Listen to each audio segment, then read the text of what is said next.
We on the podcast, baby. Club Talk. Jay Brody. Yeah, baby, it's that Club Talk. Yeah, baby, it's that Club Talk. You're now listening to that Club Talk. And now, your host, Jay Brody. 1, 2, 1, 2. All right, it is your host, Jay Brody. As you probably can see if you're watching on Facebook or YouTube, I'm not in my normal setup. I am in Cleveland, Ohio. As y'all can see, I have a lovely individual here with me to the right. Won't you tell them who you are? I know who you are. We've been talking a lot behind the scenes. I'm in your city.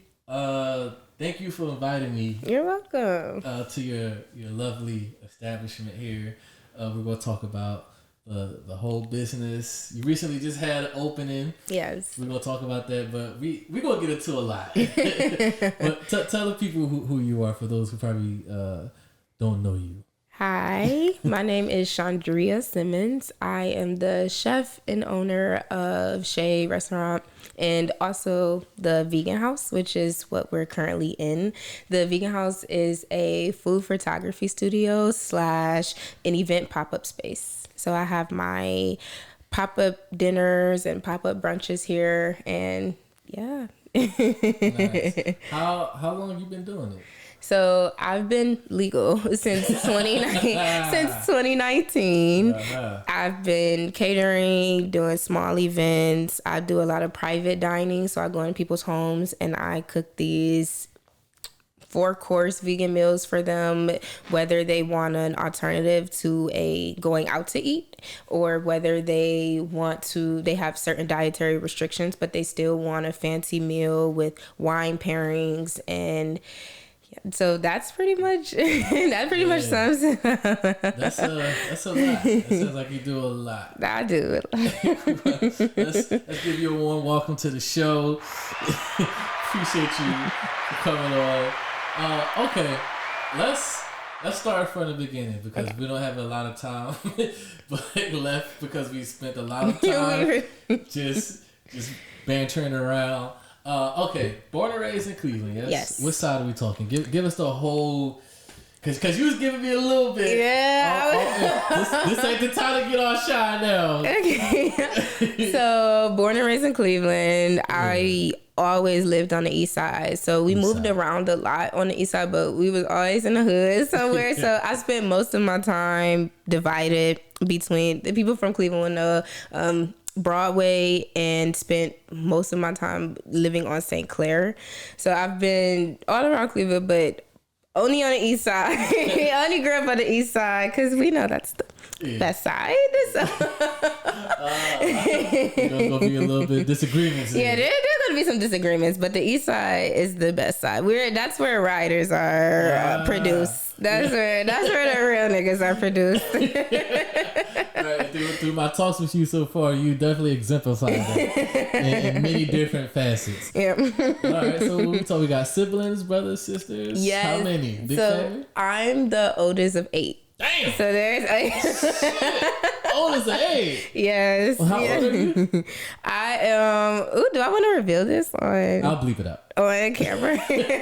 I'm 29. 29. Dang, so you come from a large family. Yes. Okay. So we talk a lot of scuffles, fights, shit like that.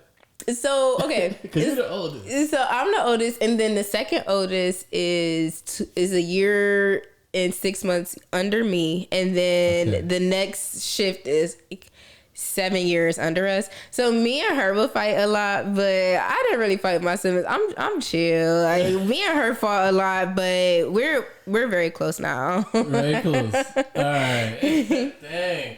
Okay, so I'm curious. So did you come up in a household where cooking was a normal thing? Like, was that always a part of your upbringing or in the household, like cooking and So because you do this shit well. So let me just tell y'all too, like y'all can't tell or know about if you're watching or listening. Soon as I walked in here, like it just smelled like just a great aroma of just spices, herbs, food, whatever it use. Like it just constantly smells like that. As soon as I opened the door, I was like, yeah, this. You could tell. You ever like enter someone's space and like, yeah, I could tell what you do. Yeah. Your house, like this space, like this smells like that. You know? So I'm curious, like, was this always a part of like your upbringing? Mom, dad, cook, family cook, aunties, uncles. Was this, or were you the first one to spearhead this? So it's actually funny because my granddad was a chef. And I never thought about being a chef. He would have these large gatherings of our family right on 105.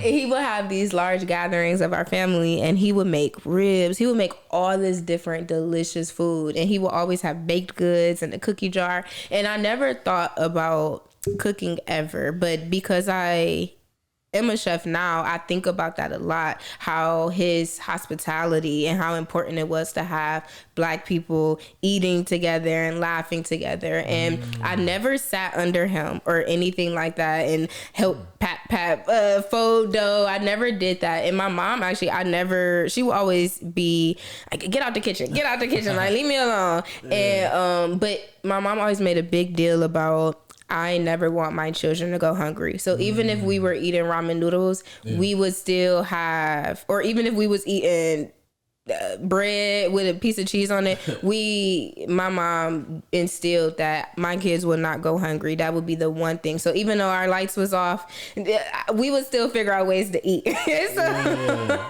that was just the one thing that she always wanted to instill. So even though she told me to get out the kitchen and I never really had this training to cook under them or anything like that, food was still a big part of our lives because it meant so much to my mom to have us all eating, rather than like even if we had candles, because our lights was turned off, we would still be able to eat. Wow, got you. So normally this is what I find when I talk to people who like went into a certain field or industry. Normally what they end up doing was not what they wanted to do. Right. So I'm pretty sure let's get into it. What was before the whole chef thing? I know like you probably had other goals and aspirations. Yes. So because I don't believe this was the first day. So I feel like I gotta provide some context to it. Let's get into it. We got time. So even though I was living on St. Clair as a child and a teenager, and I became vegetarian out of nowhere. I just wanted to see if I could do it. What I learned now, especially going through therapy and all this stuff, I just really learned that I wanted to control an aspect of my life, and I chose that because I wanted to be disciplined, and I wanted to. My life was so out of control because I lived in an impoverished neighborhood. I didn't realize all of these traumas were happening to me and that were out of my control. So I wanted to control something. And I just thought about eating as a way to control something in my life. And my mom was like, I'm not making nothing new for you. You're just going to have to eat the rice when I make pork chops. So that's what I was doing. And so I was creating a lot of my own food. I was cooking for myself, but I didn't think about it as anything other than this is what I have to do to survive. And it's funny because I wasn't going to go to college. I wasn't even thinking about college. I didn't think that. No, not at all. I honestly just wanted to make money so I can move out and just be a self-sustaining adult. But I didn't think about college. I didn't think I was geared for it. So when I was in high school, my senior year, I had got a really high ACT score for Cleveland, and I became a part of this program where if you have a certain score in your ACT, you can go visit these colleges. And I remember it was I've been outside of Cleveland before, but not really. And I've only been, I remember I did a bus trip to Atlanta one time when I was in the 8th grade, but I've never really stepped outside of Cleveland. So it was my first time seeing that, oh, it's a world outside of Cleveland. And I just remember falling in love with this college named Ohio University, and they tricked me though, because it was a multicultural visitation program, they call it, and all I seen was black people. So what they do is they have their black students kind of usher us around the campus and talk to us and tell us how it is as black students. So I thought it was only black people here, because growing up on St. Clair, it was only black people. So I just thought, I don't know. And I didn't know about racism or anything. So I didn't know that this was just an attempt to get black students into the school. So they were pandering to get more blacks in. Yes. And the way you took is like, oh, shit, black people. All these black people are here. And it was so gorgeous. They had all these trees. I just felt like I needed to be there. So when I got to college, I originally applied, didn't think I would get in because my GPA was so low, because I would skip school all the time and come back home to cook. I would come back home and make me lunch. So I would skip school all the time. So like my grades were not good whatsoever. So my grades weren't good. I don't even remember my GPA. It was well below 3.0. It was just, I don't know how I got into the school. It was really meant for me to go, because no. By the way, your scores and grades was, you should not have been accepted. Yeah. Oh no, because even though my ACT score was good, my grades were bad. I had F's on my report card because I would just go home and cook. I would just go home and make me potatoes and onions all the time. Potatoes and onions. Yes, potatoes. Like I would go home and make me food. So I never thought I was going to college or anything. So, and I would skip school to work. So I would tell jobs that I had this open schedule so I could make more money, because I just thought that's what I needed to do, was to make all of this money. And so I didn't belong at the school. So when I got to college, I didn't know what I was going to study. I just was like engineering. No, it was not. It was. I could have done it, but it just wasn't. It just wasn't for me. So chose communications, because that's what all like the stoners do in college. They do communication. Yeah, I know that about your story. It's crazy. I've never been high a day in my life. Really? I don't even know what it feels like. Oh, it's fun, but I feel like don't start, because it's if I wanted to try, how would you suggest I try? I would say try with friends, and try with somebody that grows it themselves, because that'd be the best. The non-pesticide situations, that'd be the best. But try with somebody that you really like, because y'all gonna laugh. It's gonna be a really good time. Okay. So that's what I would say. I was thinking like if I just did it by myself. Oh, you would be cool if you just do it by yourself. But you would be cool. Like it's funny that you said it, because Columbus got like they have weed farms. Like it's the weed culture in Columbus is. I'm surprised that it's not legal in Ohio, because. Yeah, Columbus just got some underground stuff that is like they moving out there. With the Columbus CDC. Yeah, that's the only thing. But that's the only thing cool about Columbus. But not too fond of Columbus. I'm not. In school, chose communications, because I was there on a scholarship, and it ended in 4 years. So I was studying nutrition. I studied nutrition, again, not thinking anything about food. Just I was studying nutrition, and they told me that it would take me 5 years, and my scholarship was for 4 years. So I had to switch to communications because I could get out of school in the 4 years. Yeah. So did that, thinking I was going to be this consultant. Went to grad school, chasing after this girl. Went to grad school there also.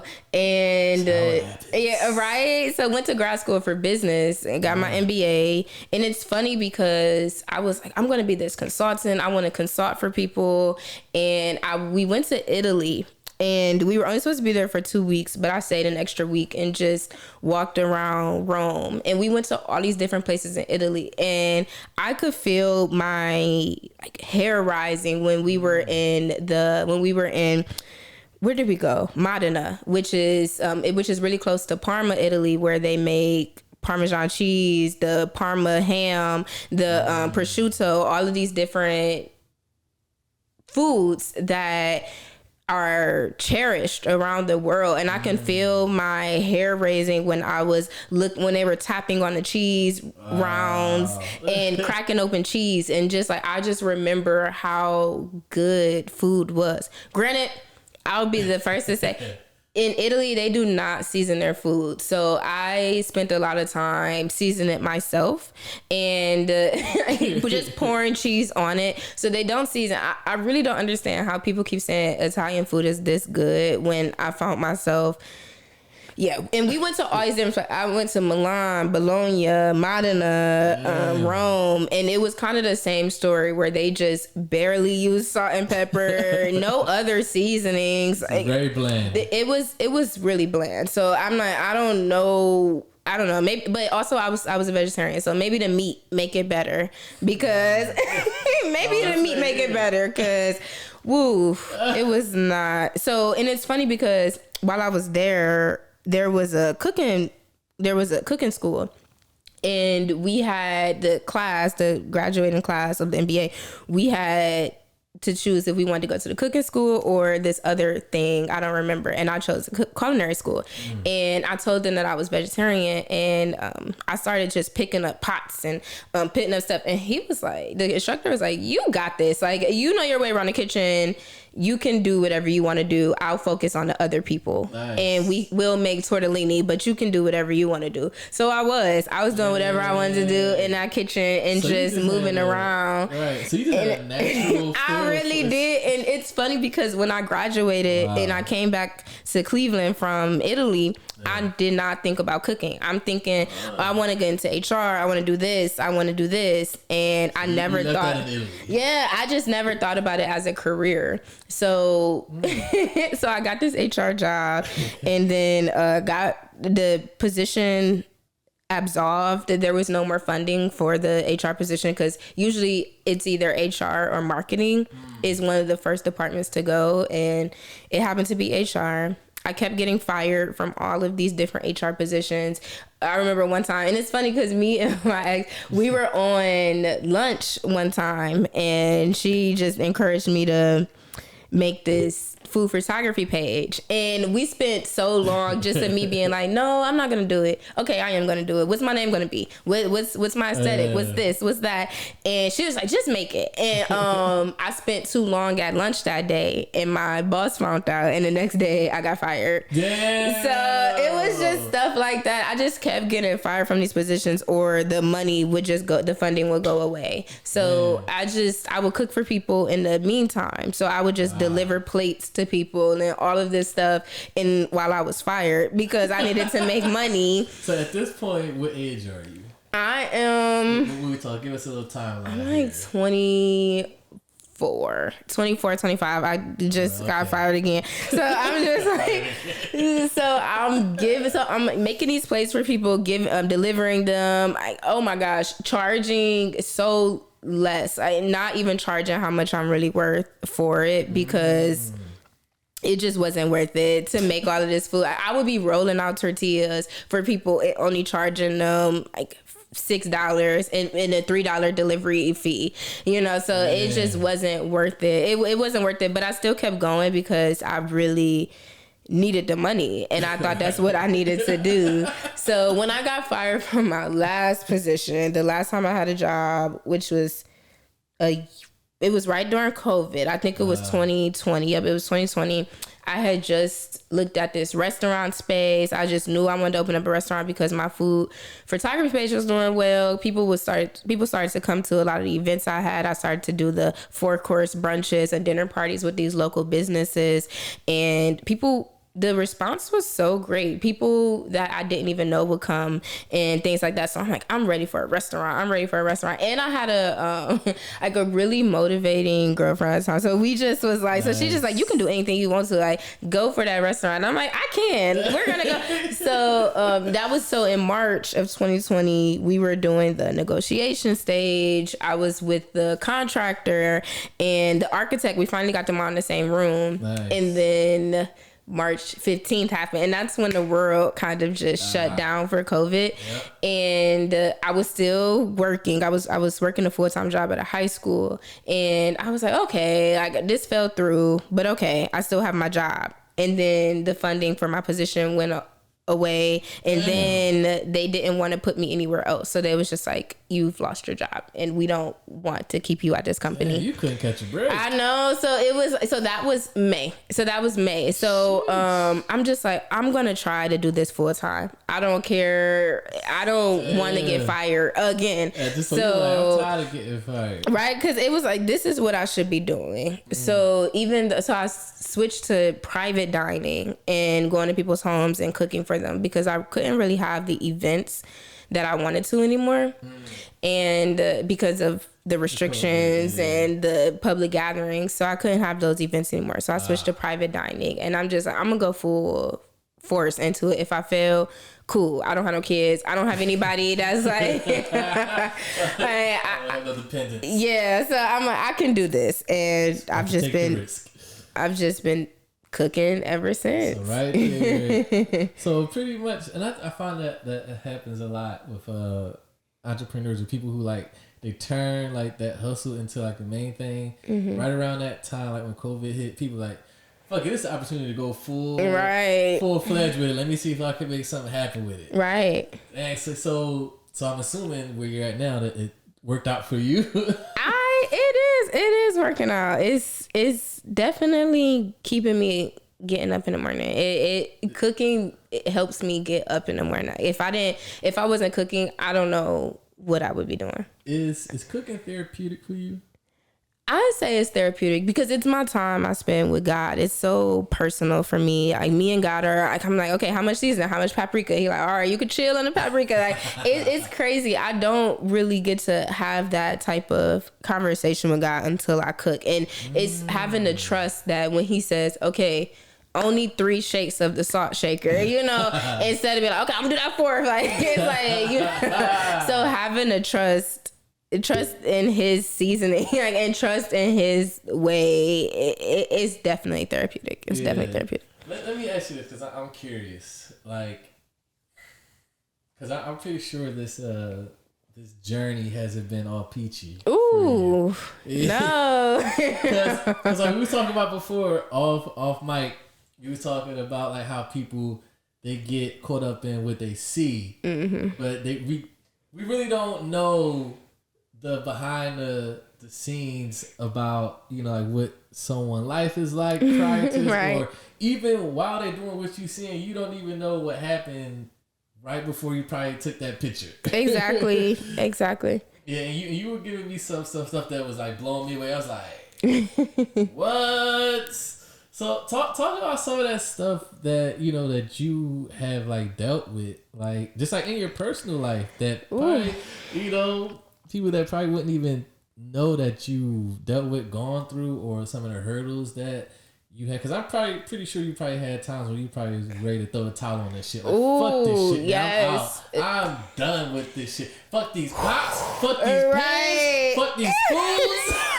But for real, so it's been it's never been easy. Like, even if I have a $2,000 contract, it's still not easy, because the next day, if somebody can tell me no.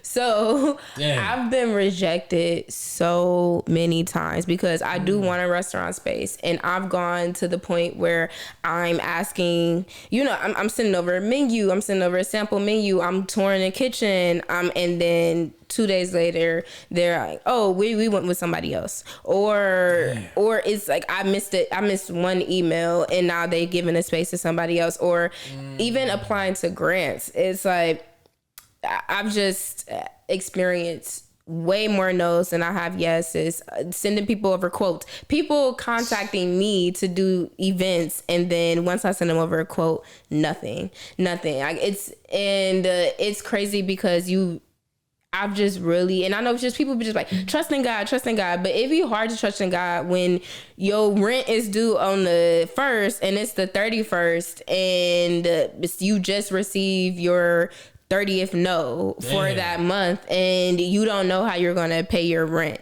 You don't know if you're gonna be able to pay your car note. And I just think that, and it's hard for me because what I make is such an extension of myself. I don't have to do anything. I make everything. The most I do is maybe not make the pasta noodles for my rasta pasta, but I'm making the jerk sauce. I'm making the sauce. I'm making the everything. So when I get rejected, it's as if they're rejecting me. When my friends don't come to my events, it's as if I'm putting my all into this. And since my business is such a extension of me, like I'm not selling books on the side of the road. I am creating these experiences for Black people, and when Black people don't show up to them, it feels as though I'm being rejected, and they don't realize that I just got off the phone with somebody where I thought this was my restaurant space. I just knew it was my restaurant space. I cried over it. I did all of this touring. I wasted gas to get up there. I spent my last $5 putting it in my tank to get there. And I had to have this dinner party so I could pay my rent. And you just won't come. You just won't. So it can be so isolating, and you really have to keep going. And it's hard for me because sometimes I think about my creative friends and I'm like, it's kind of like if you make a painting, you only need one person to buy that $3,000 painting. If I wanted to make $3,000, like I need like 10 people to spend $300 on a plate of vegetables, and they're just like, I don't see the value in that. And I'm like, I'm working with these farmers though. Like I'm the one that has to go to the grocery store. I have to go get your ingredients. I have to make a menu that doesn't have as much garlic, so that you can actually have a conversation with the person next to you and you don't smell like garlic. And I have to research how to cater to this person's dietary restrictions while making sure the meal is good for everybody. And it's just like, you think that you're just getting this plate, but what you're getting is all of me. You're getting all of me. And that could be very hard sometimes. And that's some of the things that I think about when I'm like, I don't want to do this anymore, because my target audience is Black people. I want to cook for the people that eats at the 81st Deli Superior. Like those are the people I want to cook for. I want to because I see what type of food Black people eat and like where they go out to eat at, and I think about how much they're not cared about. I think about how most of the time when we go out to eat to these fancy places, your server isn't a Black person. Most of the people that you see walk around the floor are white, and I'll tell you, and a lot of the times the Black people are in the kitchen getting paid so much less than what they deserve, and you just spent $300 on a tip, like on gratuity for this white person, and the kitchen never gets that money. So I want to be able to have Black people give to other Black people. I want our dollars to circulate better, because when you give a $100 tip to, I'm not, and yes, please tip your servers regardless of their race. Definitely. But the dollar in the white community stays in that white community so much longer than it does in the Black community. And I want that to be circulating in our spaces. You know, a lot of times I'm seeing people eat frozen French fries with buns that they're not even, with a burger that isn't even hand pressed on a bun that they didn't even make themselves. And I'm just like, this is what y'all spent $20 on, but you can't come to a pop-up and spend $20 on something handcrafted for your Black ass. And that's one thing that, like, that's a perfect segue, because that's exactly where I wanted to go. Like, I find it interesting, like how you're saying, like we spend this money on other establishments that aren't going to give us that return for something that we're putting in our body. But here we have like a black woman, a black owner doing her thing from scratch, putting the time and the effort in, and it's like, oh yeah, but I'm gonna go down the street to here. It's right. Like, I'm right here. Right. Like, see me. Like, you know, do you think it's because I'm thinking like in the black community we look at because what your specialty is the vegan thing. As far as like how I see it, I think that we look at within the black community, like we're obviously probably not educated enough on it, and I think we look at it like, oh, that's corny, like so like nobody eats like that. It's like, oh, that's white people shit. That's how white people eat. Like, I need some meat on my plate. Right. I need, like, with a chicken, with a fried chicken, with a steak, with all that. And we kind of look at the quote unquote healthy eating, or like, no, like, I need that meat on my plate. Like, so this is it. Yeah. You know, and we kind of just like shun it away, like, that's white people shit. That's how white people food. Is that a slight to you? Like talk about the misconception of vegan. I can see you touching the nerve. It is. Well, okay. So yes, I've had to research a lot to cook. So I know that it's funny because I feel like people just think that, oh, well, you just cook this thing. But no, I have to research the history of veganism. Where did it start? And I've always thought, so in so many other cultures, they're primarily vegan and they're primarily vegan or vegetarian. So I had to think about, so when I started to look at my target audience which is black people, I started to realize that we weren't always these meat eaters that they try to make us seem. We don't just eat fried chicken. And even though James Hemings did invent macaroni and cheese and things like that, we didn't always eat this way. And a lot of times they make it seem like, oh, well, we was just eating the innards of the pig. We wanted the slaves were only eating these horrible foods because of that's what they could only get. But we were gardeners. We were harvesting wheat, rice, all of these vegetables, and a lot of times that's what we ate. We were the original vegans. We were the original vegetarians because we didn't have access to pigs. We didn't have access to meat because that's what the master had. That's what he put in his house. So it would just, the only time we did eat meat was when it was a show, when it was a white slave owner trying to either manipulate black people or say, you know what, I'm better than the next slave owner because I give my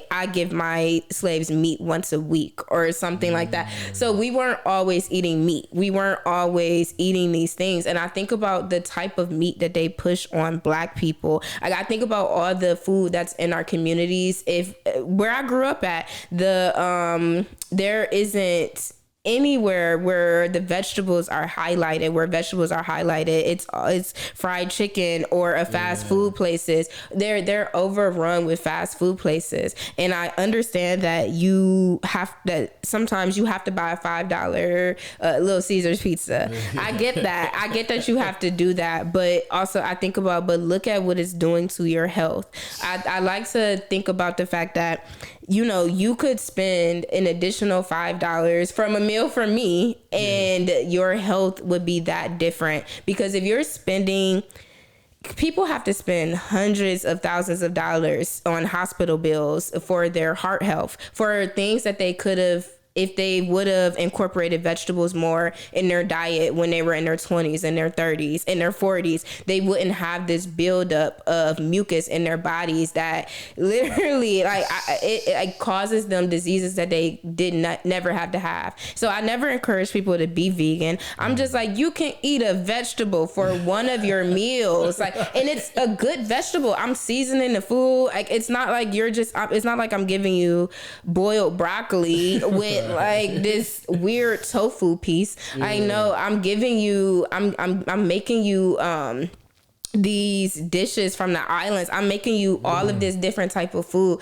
I don't even try to recreate chicken. Like, I'm like, I don't want to do a fried chicken because I get that that's what you're used to. I don't want to do a fried chicken, but you can come eat this collard green that I've wrapped up in this rice dish from Costa Rica. Like, you can eat that. So that's what I try to push. It's like, you weren't always, you are literally being told that you're supposed to eat fried chicken every day and eat meat and do all of this stuff. It's all marketing. It's all marketing, because it's really all marketing that makes us eat the way we are. That makes us eat the way that we do. Yeah, then we have these things like high cholesterol. Yeah, and a lot of times it's crazy because doctors don't get training on nutrition. So you're coming in and you're saying, oh, and a lot of times they don't even ask you, what are you eating? They don't suggest, oh, well, you should add this into your diet. Maybe you can add beets into your diet. How about you start making smoothies every morning and add these type of ingredients? They don't even tell you this. So you're wondering why you feel so bad after eating, but you're never being told, oh, well, if you ate more of this, or if you just cut out meat once a day, I mean, not even once a day, but if you just didn't eat meat for a day, you could feel so much better. You could feel so much regulated, because I think about the people that don't poop because all they eat is like steak and potatoes, and then the next day they eat in a chicken sandwich. So it's like, you don't really have the capacity. So where do you think all of that stuff sits? Damn. It sits in your body and it starts to clog up things, and you're wondering why you feel sluggish, why you can't do certain things. Yeah, that's why, like, I was telling you before, like when I had stopped eating meat, at the time when my ex was Whitney, shout out to Whitney. Shout out to Whitney. I was telling you like how different I felt when I did that. So yeah, I think it's just the education part. Let's do this because we still got a lot more to talk about. Okay. Let's take a quick break. Because we're gonna play a game too. Okay. Let the people know where they can follow you at. If they want to connect with you, if they want to learn more about the space, you know, everything that's associated with you. Go ahead and plug away. Yes. So again, my name is Chaundrea, and you could find me on Instagram at Vegan House Rules. It's all one word, and you'll also find my personal page on there. Give both a follow. Follow both of them. I'll talk about a lot of Black issues and just moving the needle for Black people on my personal page. So, and I show my face. So if you want to know about any of the events that I'm doing or contact me, Vegan House Rules is where you'll go. All right. And that's in Cleveland, by the way. Yes, in Cleveland, Ohio. All right, we're going to be right back here right on Claw Talk Podcast. Commission. I'm Fonzie.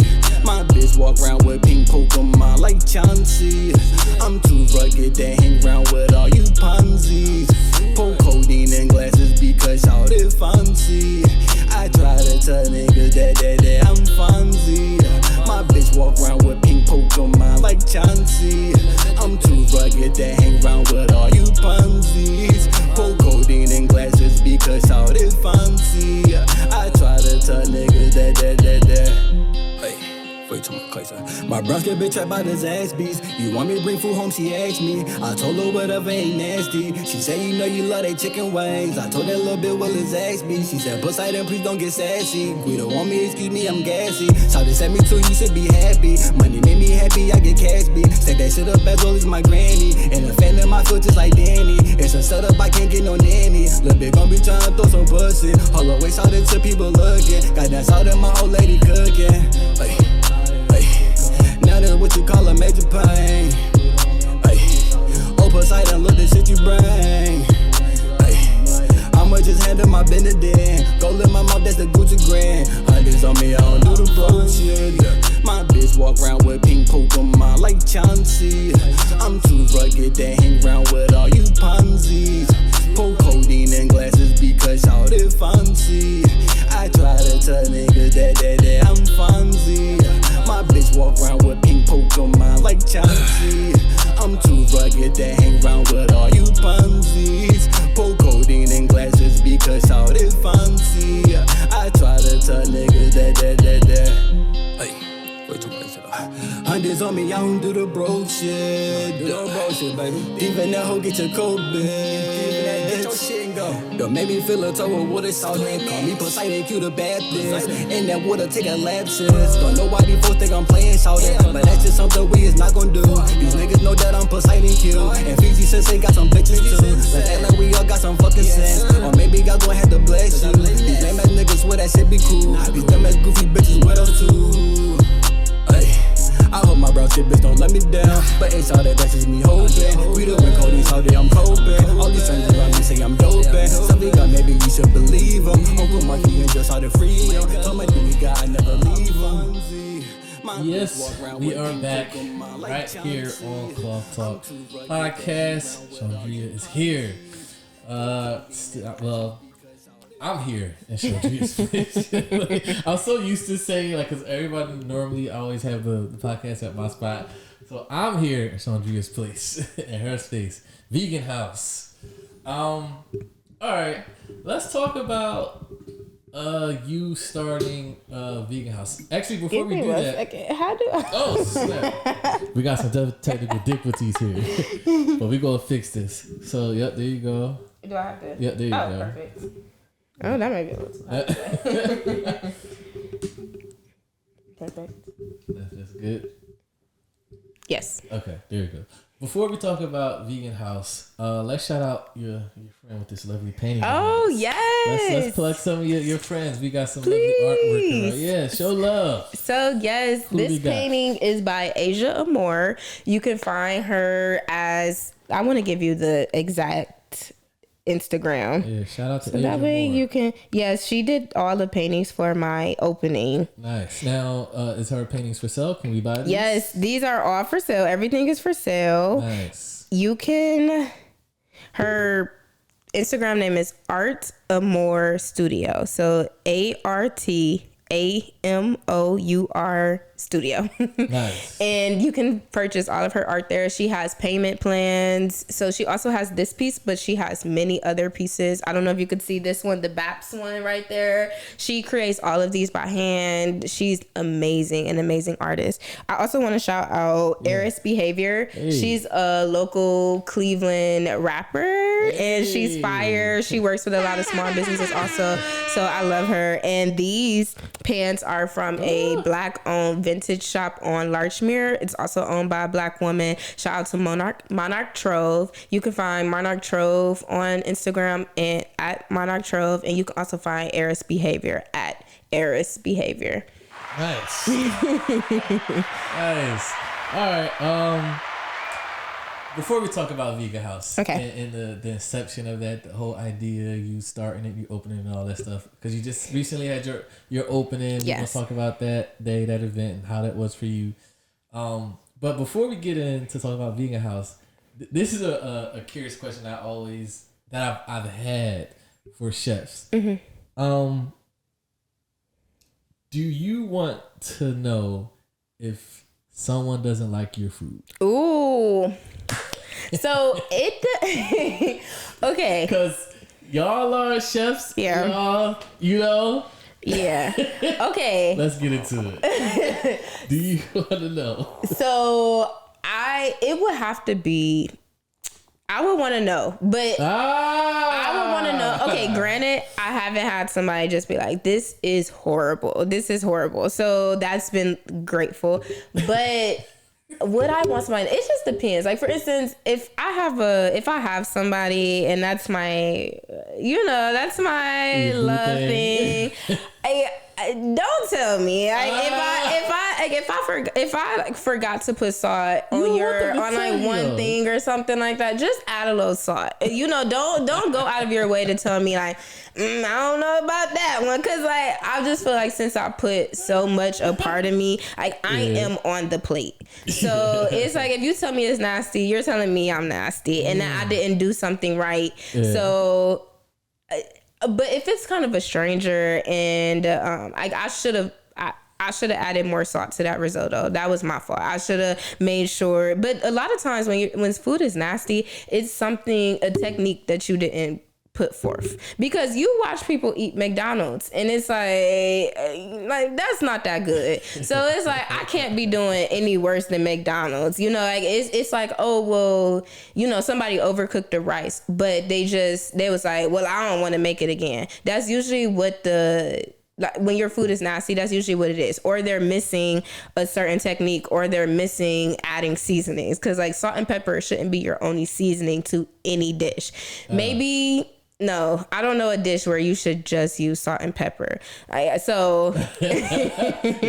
really don't. Exactly. So I think about that. So I don't know. It would have to be, they would just have to pull me to the side, make sure my headspace is good. Like if I just had an event and like something wasn't that great, don't tell me that something wasn't, like, you don't see me sweating through my chef coat. Like just wait. Yeah. Wait till I smoke or something. Like wait till I'm like in a place where I can receive. So that's what I would say. Like make sure you're kind of sensitive, because I'm an artist and I'm sensitive about my shit. So just like you wouldn't want somebody to tell you that you spent all that money at the salon, you wouldn't want somebody to come be like, I don't like that hairstyle.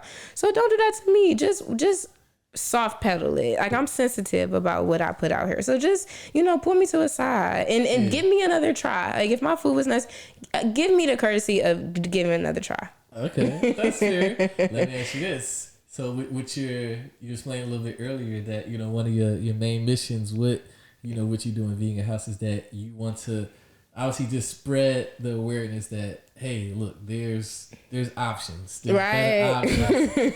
And, you know, we don't have to continue to go to these certain establishments.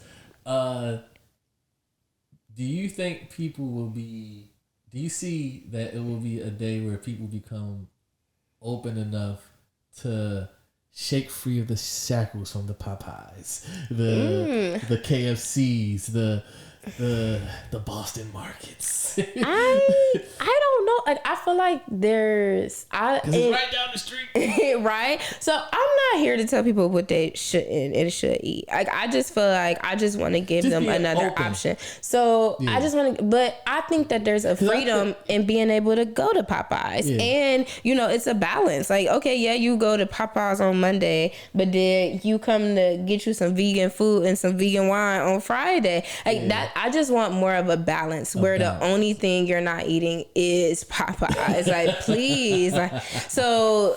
I don't know. I think there's a freedom in being able to choose what you want to eat. So, and I think people should have that. And Popeye, okay, granted, I haven't had Popeyes in a long time, but I remember it being really good. So I can see people why they eat it. I'm not mad at you for eating it. I just want you to eat my food sometimes. Like, you know, like, I just want you to eat. Because they don't pay their workers. Like, a lot of times, it be a lot of black people that work there, and they don't get paid. As much as you see them lines wrapped around the street, that's not going to the workers. They got a set pay that they're paying those people, and that food, that money isn't going to the workers. Like I just want us to be able to circulate our dollar so much better than what we're currently doing. Yeah. Off mic we were talking about competition. You said you got this shit locked. Right. You proudly and boldly told me I got this shit locked. Yeah. Because you were saying, you know, you went out, you ventured out, see what your competition had to offer. You're like, no, it's not close. It's not even close. I mean, some of them are close, but so you think you got it locked with what you do right here in Cleveland? I do. Oh! I think I do. I'm not good. I mean, if you're not confident in what you're doing, then why do it? If I can't sit here and say, no, when you try my food, you're not lacking afterwards. Like I can confidently say that. Woo! Is there anything that you stay away from in your kitchen? Yes. Oh my gosh. So yes, I'll eat a Beyond Burger. I will eat a Beyond Burger, but I will not serve it. I don't like the processed vegan foods. I think we're more than just an imitation hamburger, an imitation chicken patty. I want to highlight vegetables in everything that I make, because vegetables are like, there's a vast majority. I mean, there's such a vast collection of vegetables and like different types of carrots and like different types of just all these different foods. So I always like to highlight that. So I don't cook a lot of processed foods. Most of the foods that I'm thinking, everything that I cook for people, I can name you the ingredient list. Most of the time I'm making the ingredient list. So I'm making the sauce, I'm making this, I'm making that. So I can name you what is all going into your food. So that's what I really love doing for people, because I have control. When you have a patty that's already pre-made, and then you put it on a bun that's already pre-made, and then you do a vegan cheese that's already pre-made, and then you do a mayo that's already pre-made. What are you really doing but being a cafeteria? Ooh, shot. Oh no! Well, it's not. You're a cafeteria at that point. You're just putting food together. Are you really cooking it? Yes, I know you saute the burger, and yes, I know it's good. But you, like, what is your contribution to that meal? That's damn.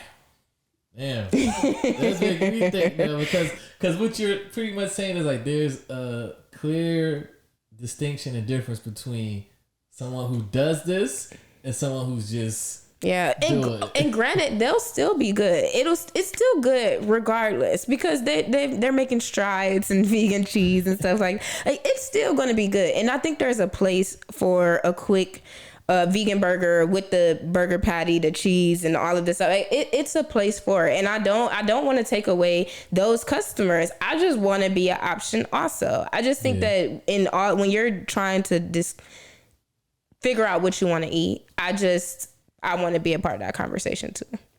So I think there's room for all of these different types of vegan chefs. I think it's room for Popeyes. I just want it to, like, you shouldn't have to only be limited to this one entity. Right. I feel that. Let me ask you this. So the generation under us, because me and you are similar age. I'm 32, you're 29. The generation under us, I'm curious to get your take on this as a woman and as a chef. The generation under us, particularly women, they don't want to cook. There's a large majority of women who are like anti-traditional, like, I ain't cooking, I ain't doing this, I ain't doing that. You being a woman who enjoys it, you love, cooking. What's your take on that? Like, women starting to like, I ain't gonna be in no kitchen slaving. Do you look at that like a certain way, or do you get it? Do you understand it? I feel like that has happened in our generation also. So? I know so many women who don't cook or always go out to eat and stuff like that. What is it? I think lack of skill, or just like no interest in cooking, or because we, like you said, we got everything readily available for us. I think when I think about, so in my research also, when I think about how much it was like, no, you have to be in the kitchen as a woman. Yeah. You have to do this. You have to do that. I feel like I love that we're rebelling against the system. We're saying, no, we don't have to. Our place aren't just in the kitchens. Yeah. And I think that that's where that mindset is. Granted, I'm in the kitchen all the time, but when you go to these restaurants, a lot of times they're so male dominated, and it's kind of which I don't get, because they always try to say women should only be in the kitchen. But when you go to these fancy restaurants, when you look at all of these, when I look and see who's winning James Beard's Awards, who's getting these Michelin stars, most of the time it is men, and white men in particular. So women it's not that they're not allowed in the kitchen, but in so many kitchen spaces I've been in, it's been disgusting. Like, you wouldn't want your daughter in these spaces, because the way that they talk about things is disgusting. Their sexual harassment is rampant. Racism is rampant. So as a Black woman being in certain kitchens, you have it double. So I can see why people are like, I'm not about to do that. And plus the pay is so deplorable for people that aren't a sous chef or the head chef, which are mostly white men. It's so deplorable that you're like, I would just not rather be in the kitchen industry in the food industry anyways. Yeah. So I definitely get that. I definitely get people being like, no, I'm not doing that. And I'm actually here for women not being in the kitchen, because that way they can come to my place. They can eat from me, because I'm feeding the girls. I'm feeding the girls. More business opportunity. Yeah, right. Like, please stay out of the kitchen so you can come. Right. Do you ever see, this is a random question, do you ever see a day that you will fall out of love with this? No, it's never, ever.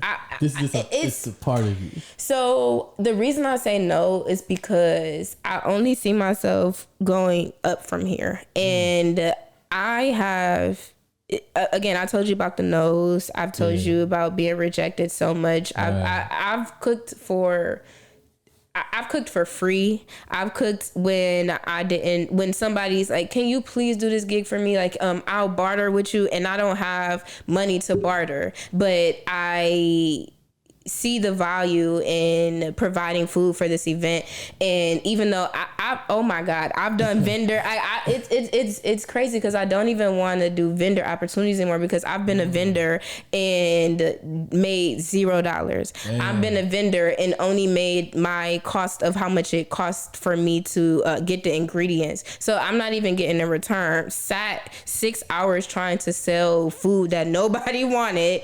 And so that type of stuff, the fact that I still keep doing this when I have a master's degree, I have experience running a business, I could go get another job. I could work somewhere for $80,000 and not have to worry about cooking for people. But the fact that I still do this, I just can't. And the fact that I only see myself getting paid more to cook and better clients and more consistent clients, I feel like that's only going to make me fall more in love with it. When I do get the clients that's like, oh, well, this is the type of food I want. You have any type of budget to go ingredient shopping. It's only going to make me fall in love more. Damn, I love it. With that being said, we're going to talk about that glorious day. Vegan house. Doors was open. Yeah. Take me through that day for you. You had your grand opening. What was that day like? Was it chaos? Was you nervous? Was you ready? Was you prepared? Like, did you feel the support?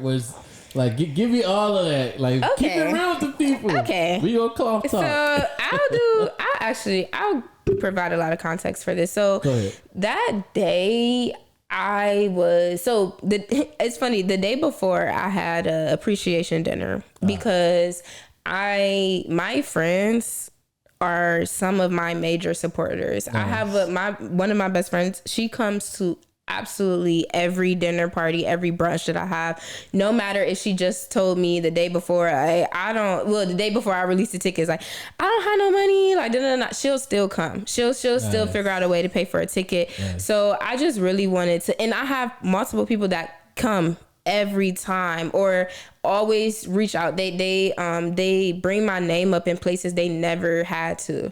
Like, nobody's even talking about food, and they like, well, I know this vegan chef, like, and now I'm catering something that is like, I would have never been able to cater had they not mentioned my name. So I had an appreciation dinner before that to kind of see, honestly, how people would even be in the space. And so the next day, I was just feeling like, why did I do an appreciation dinner before this? Like, it was courses. Like, I had courses. I baked a cake. Like, and I'm just like, so the next day I'm like, why would I do this to myself? But it's because I really love to cook. I really love doing this. So when I opened, I was just like, okay, but this isn't ready.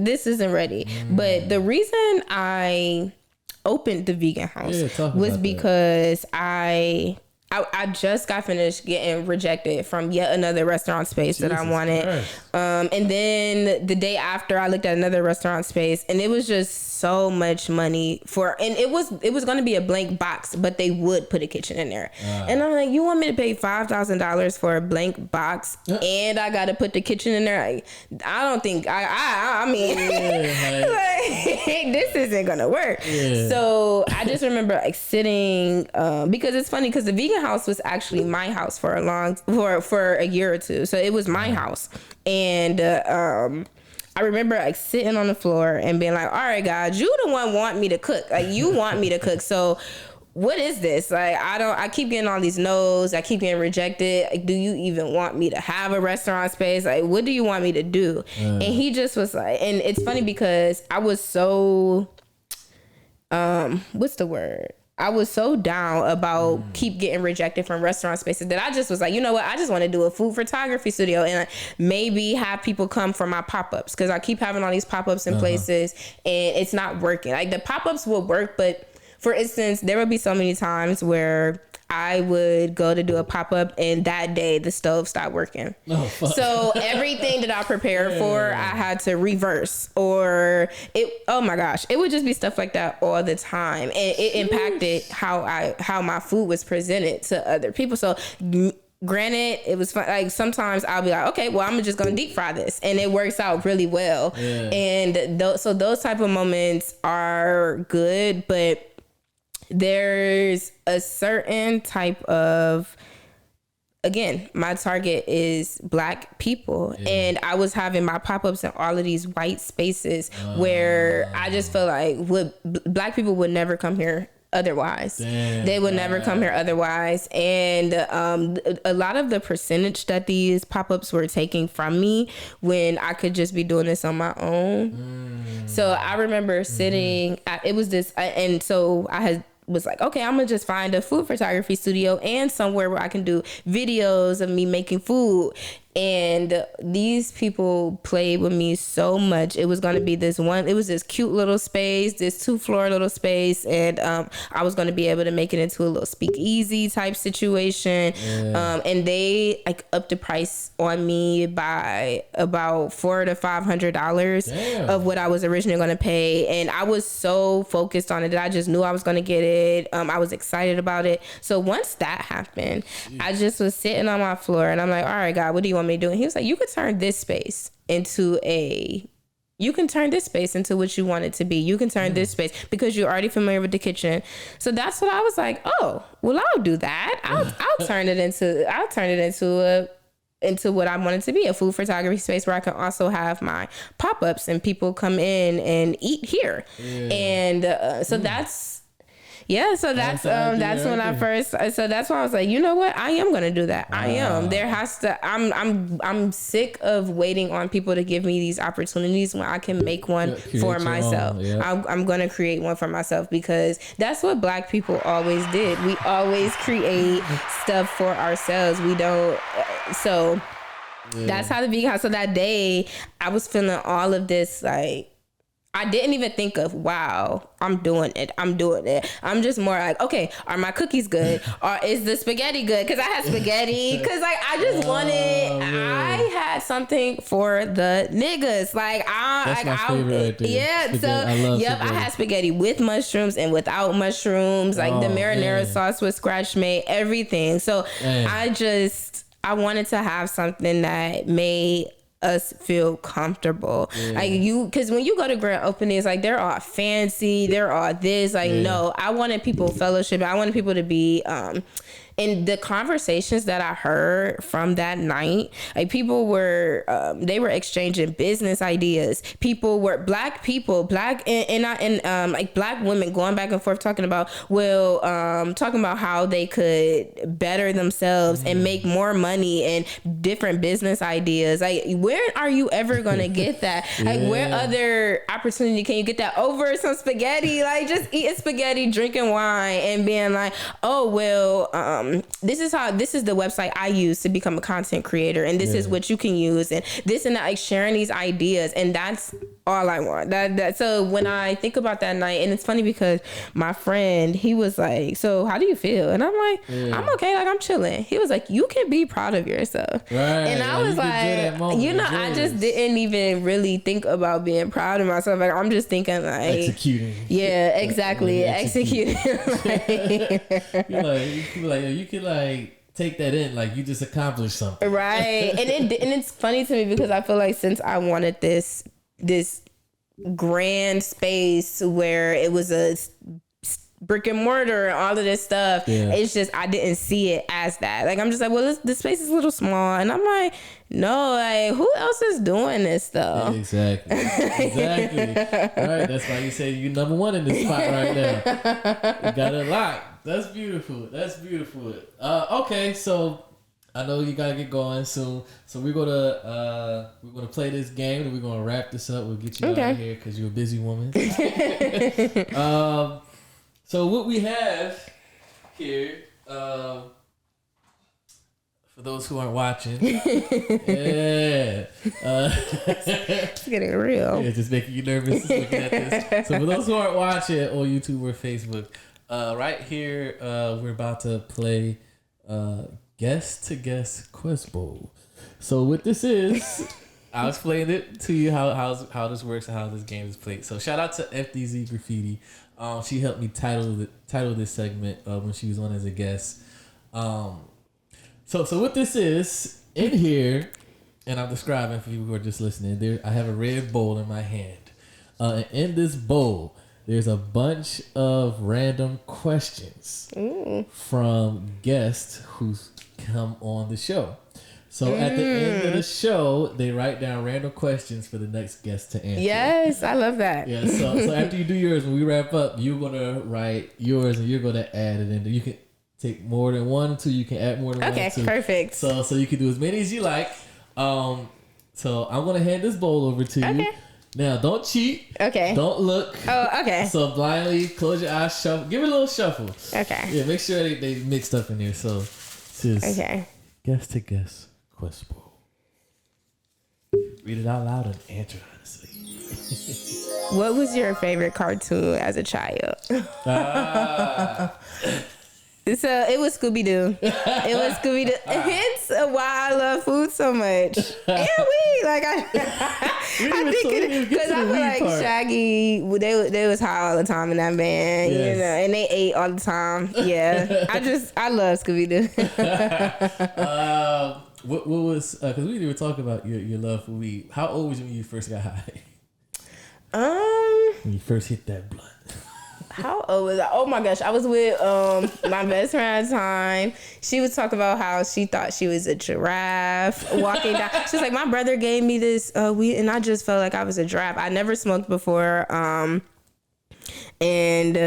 yeah, and it was funny because so she had invited me over to her brother's house to smoke, and I remember trying to be so cool, like so I wouldn't because she was telling me how she thought she was a giraffe walking down the street, and I'm like, that sounds interesting, like I want to be a part of that, but I just didn't. So I remember trying to be cool in there, and I just this is nothing. So I think I was about 16 or 17. But that was the last time I smoked until I got to college. Gotcha.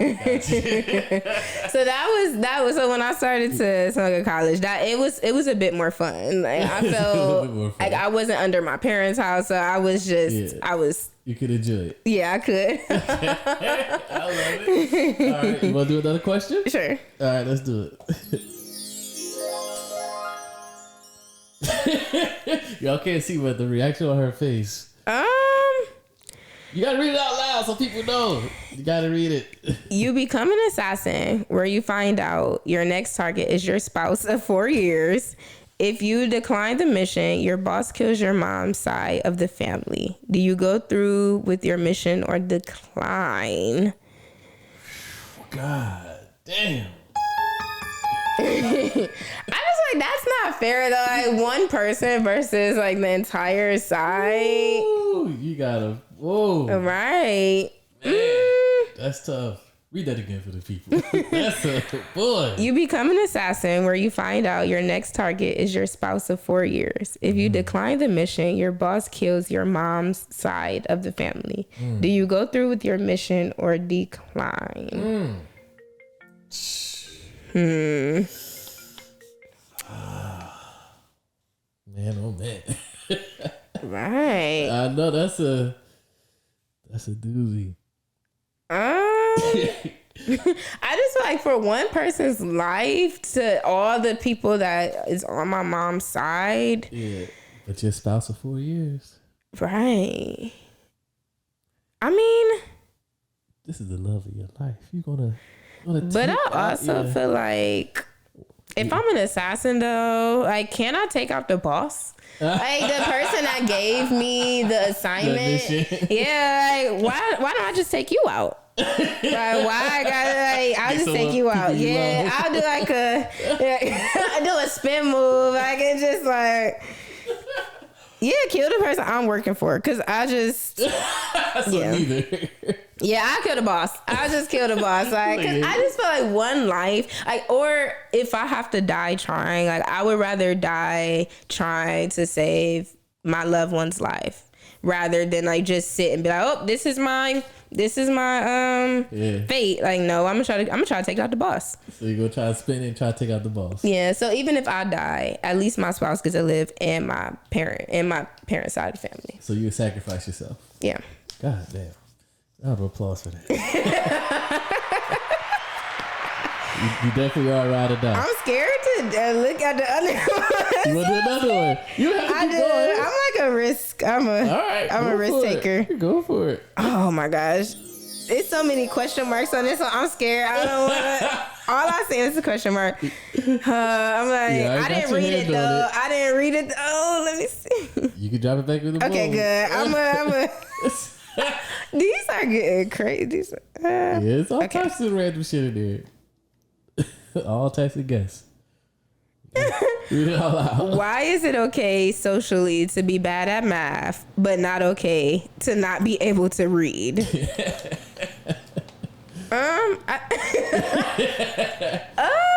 That's interesting. Okay, I'm gonna read it again. Why is it okay socially to be bad at math, but not okay to not be able to read?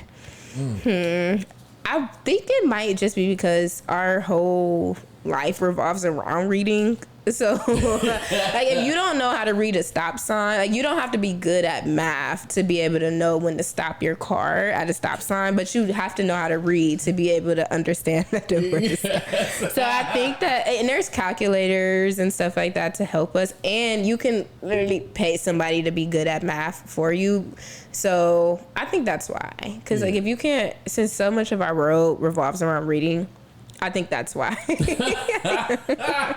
It's more practical. It's a more everyday use. Exactly. Then like, you don't have to add every day. Like, you really don't have to. Speaking of which, do you eyeball or measure everything? It depends. So when I'm cooking my savory foods, most of the time I'm just eyeballing it. Just doing it by that way. But when I'm baking, I do get a little bit more precise. Okay. With I have my measure out, I have my scale, I use the scale and everything like that. So when I'm baking, I like to get more precise. Nice. Okay. It's a balance. I see. You want to go for another one? You want to wrap it up? Do you have any questions you want to ask me? These are wild. Yeah, they are. Let's see. I mean, I can keep going. I mean, I got questions for days. Oh yeah, okay. You ask me a question. Let's see. Because we pretty much covered the whole cooking thing. Let me see if I missed anything. All right. Now we're going to start getting into... Damn, but I ain't got a lot of time with you. Oh, it's okay. I can... Oh, yeah. I can... You sure? This. Yeah. All right. Do you ever have times where you don't feel appreciated? Yes, all the time. A lot of the time. But I had to learn how to not... Okay, so I can still give 100% of myself to my food, but I have to learn that a lot of people don't understand what that looks like. I think about how much people are just honestly half-assing life. So they don't understand when you actually are putting 100%. Like, I think about, and not that you have to, and there's a lot of entrepreneurs who aren't putting their everything into their businesses, and that's okay. But I think about how many people who are going back and forth to work that don't like their job, only doing the bare minimum. So they don't understand how you could be putting your all into something and it being an extension of you. So I do feel unappreciated sometimes, especially having my target audience be something that is keep getting told. Like, I feel like as Black people, like, we're keep getting told what we should eat, in terms of like, no, we should only eat fried chicken. Like, if you look up online Black people eating, most of the time it's some of the most racist things I've ever seen. You see Black people eating watermelon, fried chicken, this and that, even like on the first Google page. So I just think that we're getting told like, oh no, you only eat this type of food, you only eat this type of food. So I do get a little frustrated sometimes that I feel like Black people don't appreciate what I'm trying to do. But I also feel like I'm not always going to be appreciated. I'm not always, everything that I'm putting into it is not always going to be seen from the same lens that I have. So I'm not mad at anybody or anything like that. It does get frustrating sometimes, especially like when I'm worried about paying my bills and I'm watching people buy Balenciaga sneakers or something, and I'm like, you could have spent $20 come into a pop-up for me. Like, you could have spent $30. Yeah. I do think about that, but I also think about, shoot, it's okay, because I'm gonna just keep going, and one day people are gonna mess with me how I want them to. I am gonna feel appreciated. I am gonna feel wanted and needed. Wow, man, I got so much more to ask you. I'm glad that you extended your time with us. Yeah. So this is what we'll do. We'll take one more short break, and we're gonna come back because he's been graceful enough to extend her time with us today. Let them know where they can follow you at again, and get connected with you and follow everything that you got going on. Okay. Yes. So again, my Instagram is @VeganHouseRules. And you can also find my personal page on there and my website, which is www.eatshay, so EATSHEA.com. Nice. Do you just go by Shay by short? No. Well, I wanted a restaurant. So in 2020, my restaurant was going to be Shay. It was just going to be SHEA because I wanted something where Black people they knew, because shea butter. So I wanted it to be something where Black people knew, like it was for them. And so Shay was short, simple, to the point. It didn't have like, vegan this, and it was just Shay. And so when I fell through, my Instagram name was Wrap It Up Shay. And yeah, people kept calling me Shay, but it was never a nickname of mine. It was just... You just accepted it like I just accepted it. Dang. All right, well, if you're liking this episode so far, make sure you like, subscribe, all that good stuff. And more importantly, tap in with Chaundrea, man. Like, what she got going on.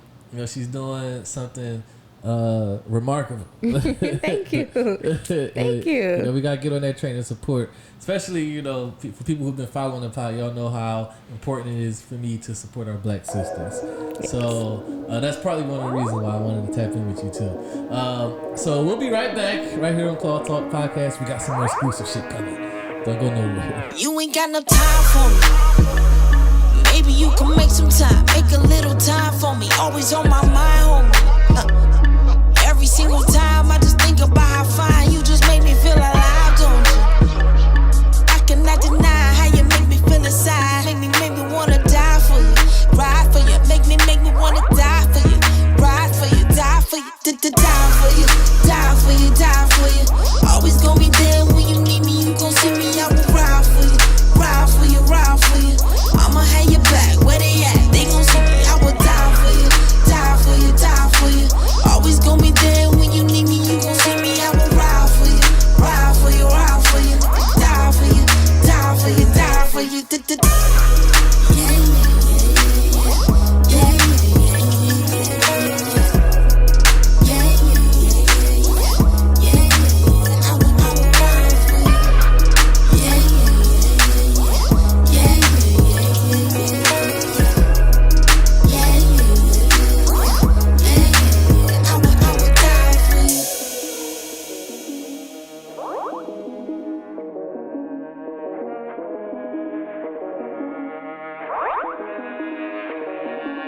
Sometimes I be late, but I'm always on time. I be always on time, making sure you're straight. I'ma keep you in line, making sure your life shine. And we are back right here on Club Talk Podcast. Chaundrea is here. I keep saying Chaundrea is here. I am here in her space, man, which is a lovely space, by the way. So we got some more time with you. Let's draw one more. Let's draw another question. Okay. Because I see you getting trigger happy over there. Yeah, I am. Ooh. Guess the guess. Guess the guess. I like this big one. Ooh, big piece of paper. Who is your least favorite musician and why is it Big Sean?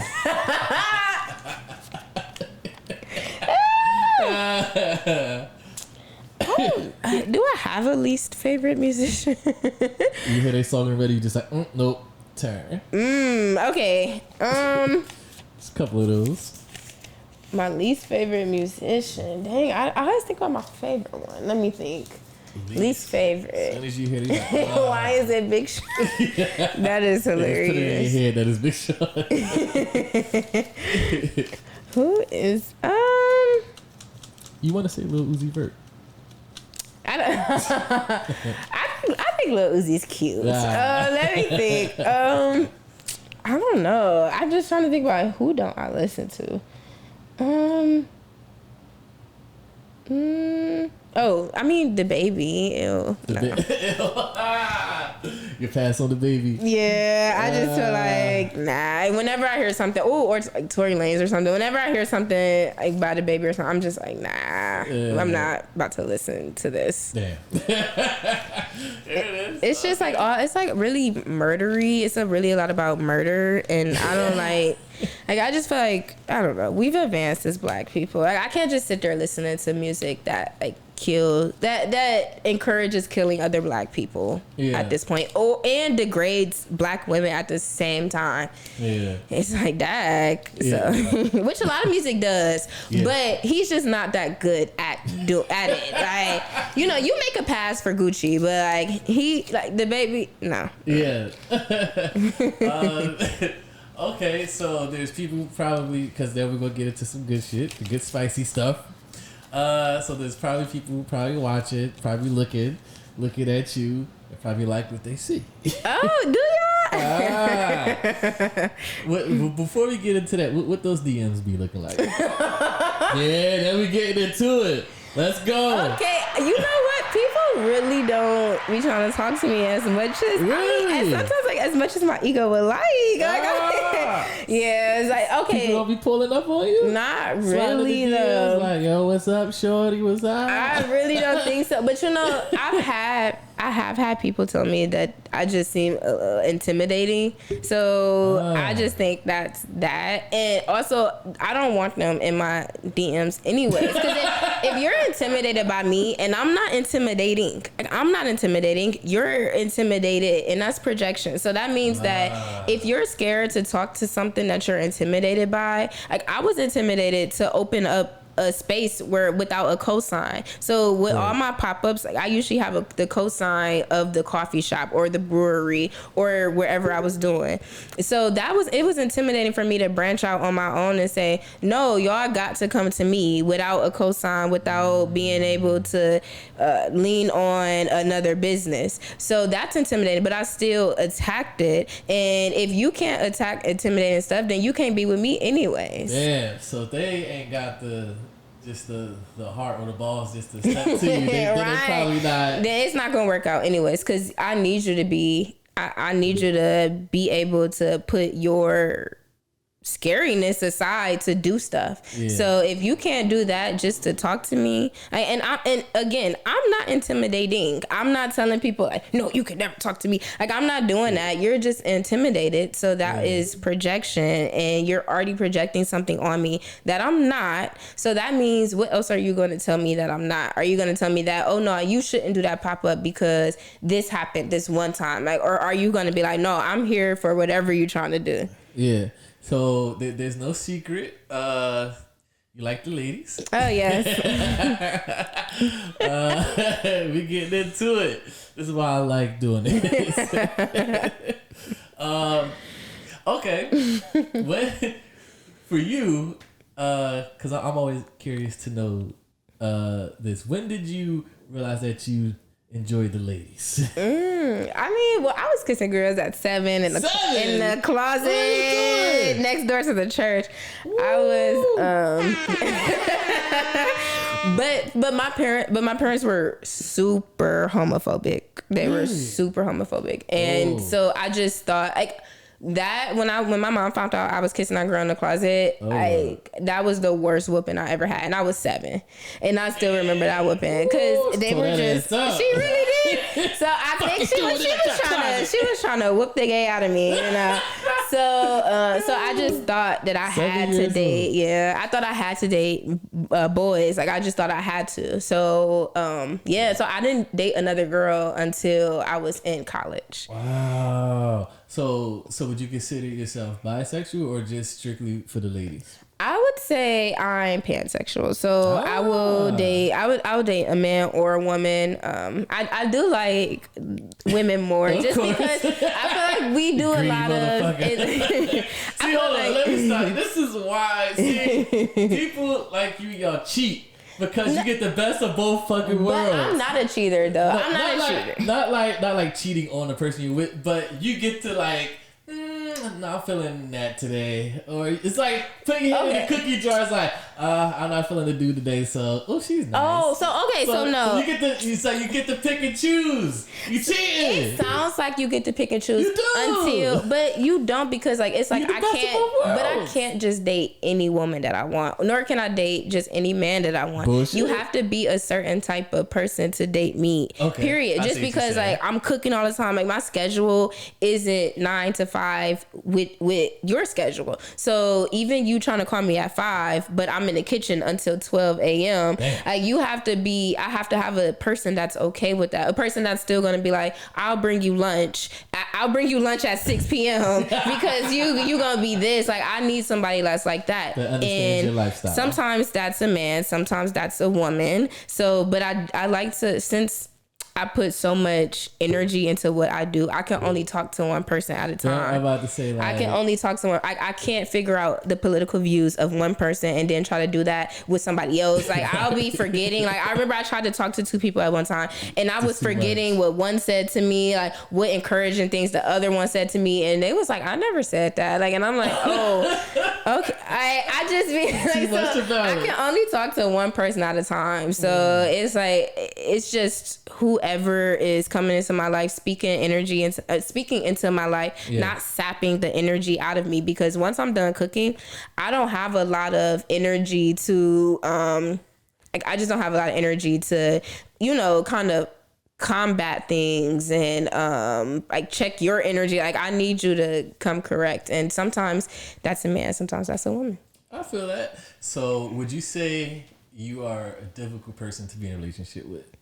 Let's keep it all on your beam. Let's keep it I would say yes, but I think that the things that are worth it are difficult. So the good outweighs the bad. Oh, for sure. You gonna get a meal every night, breakfast, lunch the next day. I feel like anything worth having, it's difficult. But okay, I do get it. Sometimes like it's easy. Sometimes I know some of the best relationships. Yeah, sometimes the best relationships are like it was just easy to go into. It's easy to get to. Like I get that too. I'm not trying to say that all your relationships should be difficult or something like that. But like I'm a real nigga. Like, I mean, you gonna get you a real nigga that's gonna cook for you, that's gonna be by your side, only talk to you and invest in you and motivate you and lift you up. And the only reason it's kind of difficult is just because of my schedule and how much attention and work I put into what I'm doing. Like if I was working a 9 to 5 in HR, it'd be a little differently. I can text you all day, but I have dough on my fingers. I can't text you back because this girl talked to me crazy at work. I'm like, I can't respond to you. Like I don't. Honestly, I don't care. Like, I don't care about that anyway. That's how it gets difficult. I can't always just text back really quick. I can't sit on the phone all the time. Sometimes I might try to in the beginning. I might try to do all these things that you need me to do, and then you just slowly watch me like have to focus on something else. Yeah. So a person to be with you, they would have to understand that they're probably not going to be a number one priority. Oh, so okay. So I can definitely make somebody a priority. It's just that Can you though? Because now you got the vegan house, and you don't sweat, blood, and tears, rejection after rejection, and this person telling you like, I'm not getting enough of you. I want more of you. You like, I just got this to the point where you giving me this shit like, oh, you want to spend this time together? I don't text you enough. I don't call you enough. We ain't going out enough. But now I done worked my ass to this point. I got my vegan house. I got my space. I need to put all the chips on this. So now, how do you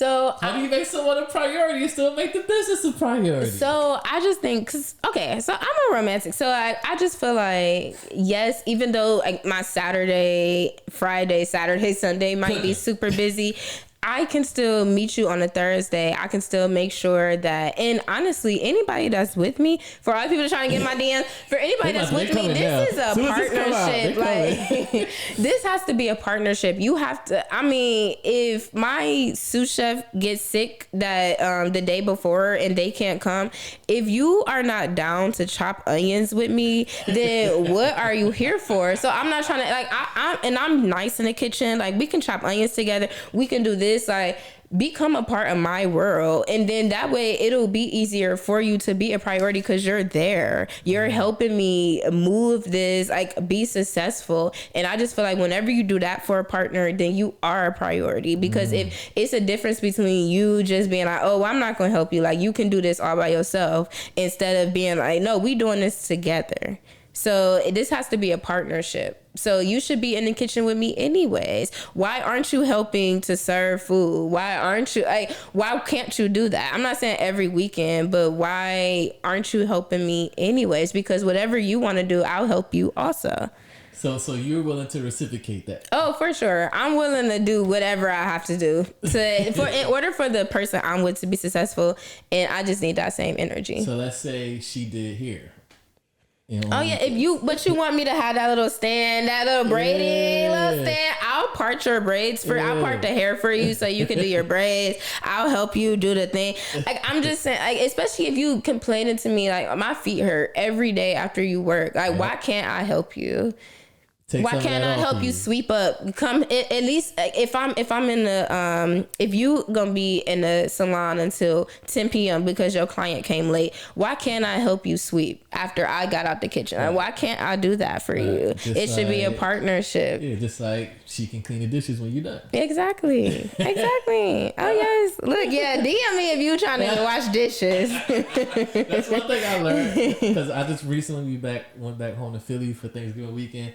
And I bumped into my homie Joe, who's a chef out there, and he said, and also my man, shout out to PJ. I did a cooking show for him. I produced his cooking show. Yes. They was telling me that the most important person to a chef is the dishwasher. Yep.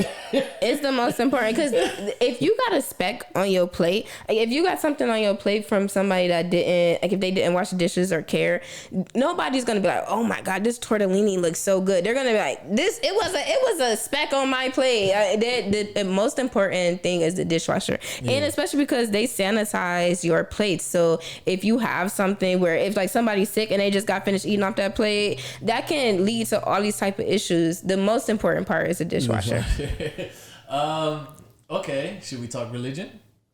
We can. We can go anywhere we want to go, huh? We can go. Because we were talking earlier about the conflict with I guess certain sexualities and how it's viewed in the church, and the secrecy, the hiding, the denying yourself, and sneaking around, and all that stuff. I'm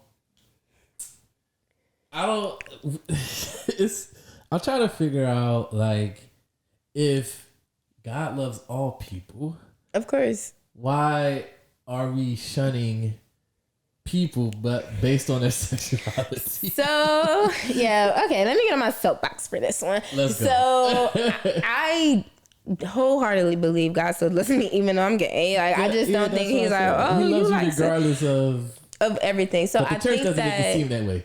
but I think You're that sick. what we have right. But I think what we have to remember is that these people are people also. So they have flaws too. They have things that they don't come to terms with before they become leaders in the church and able to have a platform. So I don't think they're perfect. And just like I'm not perfect. So I think that what tends to happen is projection. Again, they can't, and I'm not trying to say like all of them, everybody's gay or anything like that. But I think that sometimes it's easier to point out a gay person in the church because it's like, oh, I'm not living in my truth though, but they are living in their truth. Like, cause sometimes you can obviously tell people are gay, but you, like I'm coming from like a pastor's point of view, gotcha. But like, and you that's why you hear pastors that'll cheat on their wives and do all of this stuff and cheat on their husbands, do all of this stuff, but that's not really talked about. But they'll talk about gay people because it's easier to point a finger at something that they're not rather than something that they actually are. I see. That's, and then also too, what they do is like the attack.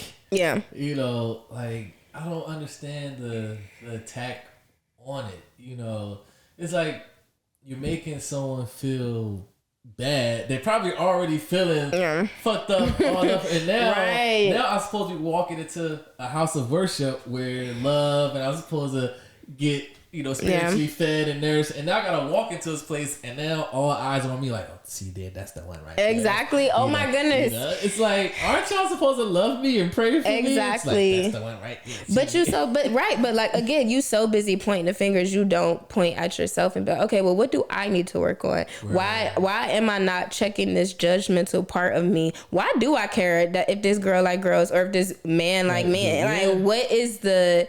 Why do I care? But you so busy pointing, you don't do any internal work yourself. Yeah. And you're so busy focusing on the religion rather than the relationship you have with God. Because I guarantee you, granted, I don't know what a lot of people's prayer life is. I guarantee you God isn't interjecting into your thoughts being like, okay, talk about that gay girl. Like, tell that boy he can't be gay. Like, I feel like no one's doing that. That's just all you, and you're using your platform to make people feel bad and trying to make them like feel so bad that they're not gay anymore rather than actually deal with with other things that needs to be handled. We need to talk about a lot of other stuff than like people being gay. There's so much other stuff that we can be talking about, but we focus on that and trying to pray the gay out of grown people and we're wondering why people and pray the gay out. I think people are still going to church. I definitely do, but I just feel like gay people are like, why do I have to already tell people my sexuality, my pronouns at work, on the street, when I go to a restaurant? Like, why should I pick one other thing? And you got to pay to go to church. You got to tithe. So I'm just like, I can see why people are like, I'm not trying to go in there and have to tell people my pronouns again, which they don't care about with this. And not all churches, because it's some churches that do make it comfortable for gay people to be there. They really do. So not all churches, but I can see why people are like, I'm not trying to go to these churches to figure out either where I'm gonna be accepted. This is, and I'll tell you my view on this, but I'm gonna ask you first. Born gay, or is it a choice? I think that I definitely think that you're born gay because I think people are born, you know. Yeah, I think just like, because I think that just like sometimes you could be born a murderer, you could be born all this stuff. Like, I just think that it's no way is all these gay people and God is just like, oh, like, I have no idea what this is. Like, where did this come from? Like, and I think about the friends that I know and stuff like that telling me how they were like doing stuff at 4 with other people of the same sex and all of this stuff. Like, nobody told, and people always try to tell me like, no, that was like when you was kissing girls at 7, like there had to be something in your life to show you. And I'm like, no, my parents were straight as heck. We didn't watch anything like the most we was watching, it was like Disney movies and Little Mermaid and stuff like that, which always upheld this straight values, which always uphold these straight values. Yeah. So I'm just like, nothing is pointing people to be gay. I didn't have a gay aunt. I didn't have any. And think about all the times like you did have a gay aunt or you did have a gay uncle, and they like, this is my friend. Like they were so busy trying to protect you from seeing anything gay. How are all these people gay if we never been exposed to anything gay? Man. Why? It's just like, I find it like so interesting, like how people are so intimidated by the movement.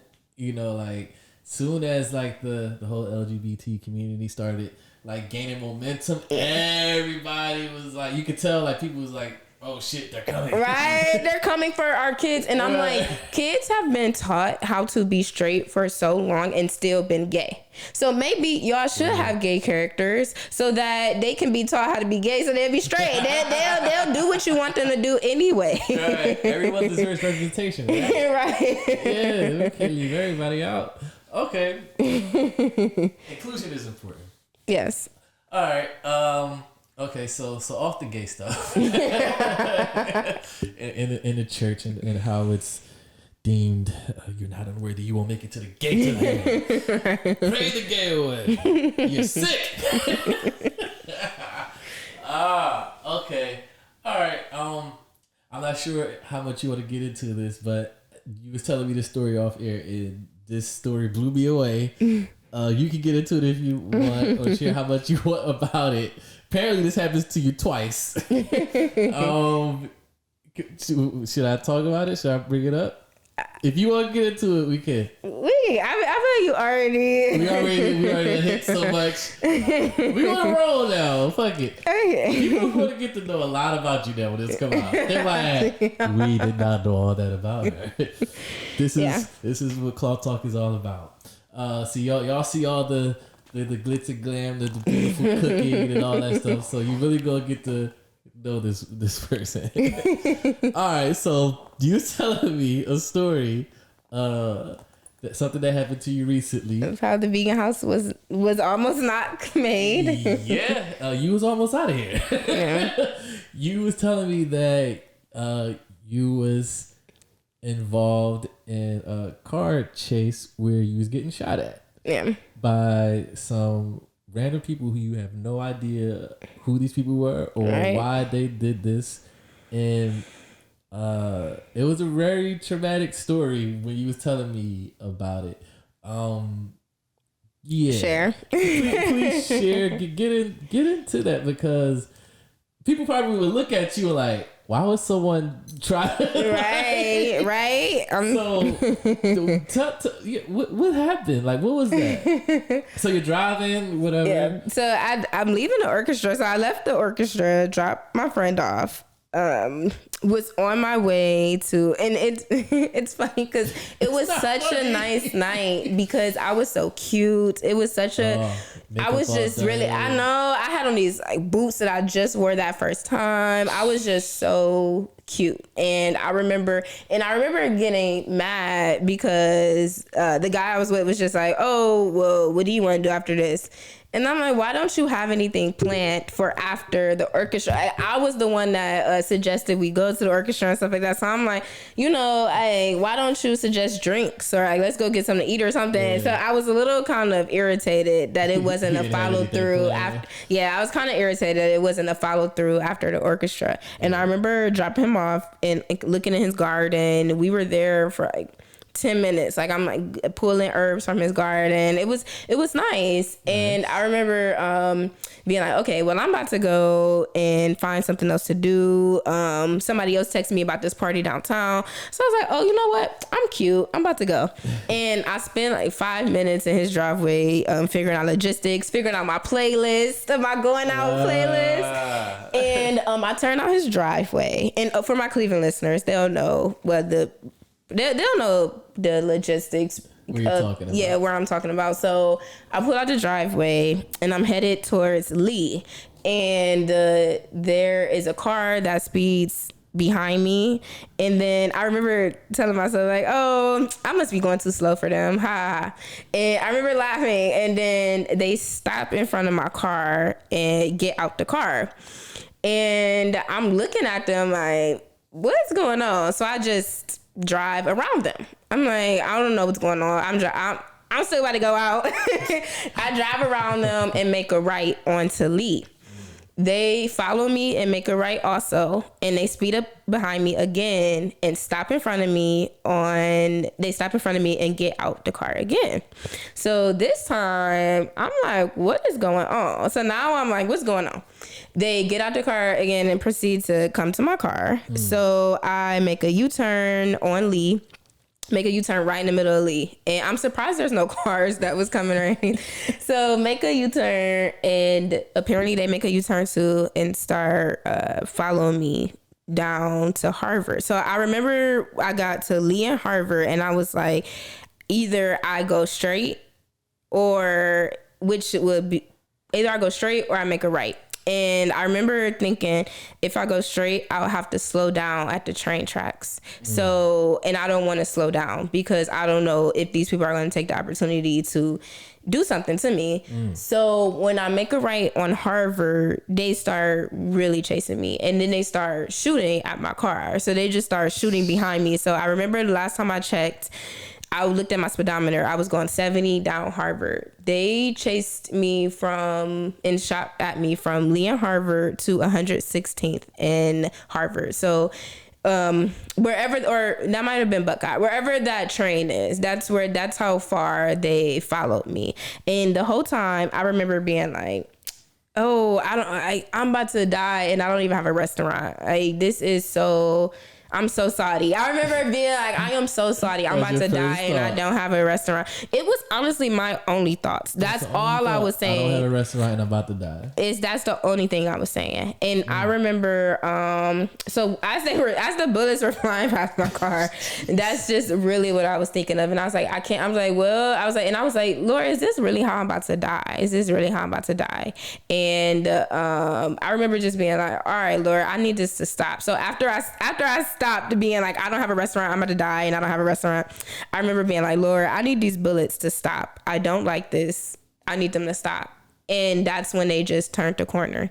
And I still have no idea why they did that. I have no idea, but but it encouraged me and motivated me to open the vegan house, because even though I wasn't on the fence about it anymore, but it was 2 days into me starting the space, and that was in October. So it was October 5th. And I remember signing my lease on another apartment on that 1st. So I was like, so I was moved in October 1st into my other apartment and like renovate and converting the vegan house into the vegan house. And yeah, so it just really, I didn't even have time to really process what happened to me. I didn't tell a lot of people. I didn't tell anybody really, because the way I saw it was, okay, well, there's no bullet holes in my car, so it really didn't, like, did it really happen? Or was it really that serious? Was it really that deep? And I think about how